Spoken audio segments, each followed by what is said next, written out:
Hi guys, I'm MACKdaTRUCK. Thanks so much for tuning in. Today we're going to be reading Frog and Toad Are Friends by Arnold Lobel. We have been reading two of the chapters already in this book. We already read Spring in the story. Today we're going to read about the lost button. And then the next videos are coming up are A Swim and the Letter. So get ready. We're going to read it. We're going to jump ahead to our pages. Make sure we're ahead of the story. Whoop. All right. A lost button. We'll get the voices for you guys. A lost button. Toad and Frog went for a long walk, and they walked across a large meadow. They walked into the woods, and they walked along the river. At last, they went back home to Toad's house. Oh, drat. Not only do my feet hurt, but I have lost one of the buttons on my jacket.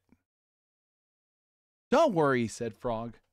We will go back to all the places where we walked, and we will soon find your button. Walked back to the large meadow. They began to look for the button in the tall grass. Here's your button, cried Frog. That's not my button, said Toad. That button is black. My button was white. Toad put the button in his pocket.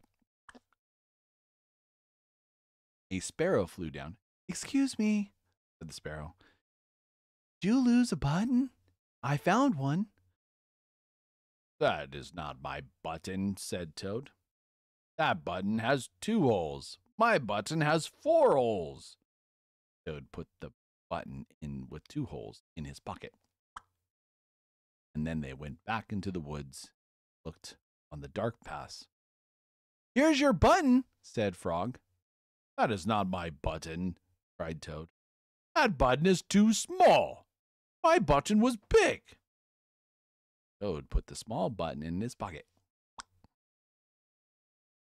A raccoon came from behind a tree. I heard that you were looking for a button, he said. Here is the one I just found. That is not my button, wailed Toad. That button is squared. My button is round. Toad put the square button in his pocket. Frog and Toad went back to the river.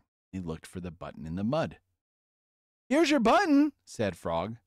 That button is not my button, shouted Toad. My button is thin. No, that button is thin. My button was thick. Toad put the thin button in his pocket. He was very angry, and he jumped down and screamed, The whole world is covered with buttons, and the one of mine is not here. Toad ran home and slammed the door.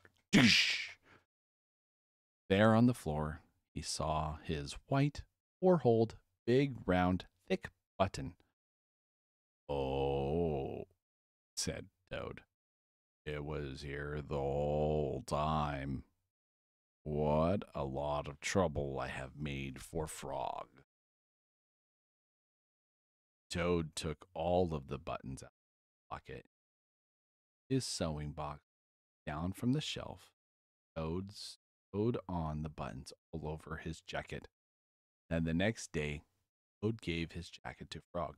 Frog thought it was beautiful. He put it on and jumped for joy. None of the buttons fell off. Toad had sewed them on very well. And that is the end of our story. Hope you guys liked about the Frog and Toad. Next one is going to be about this one, which is the swim, which is very funny. You guys are going to want to read that one next. And I will see you guys next time. Bye, guys. Thanks for tuning in. We'll see you.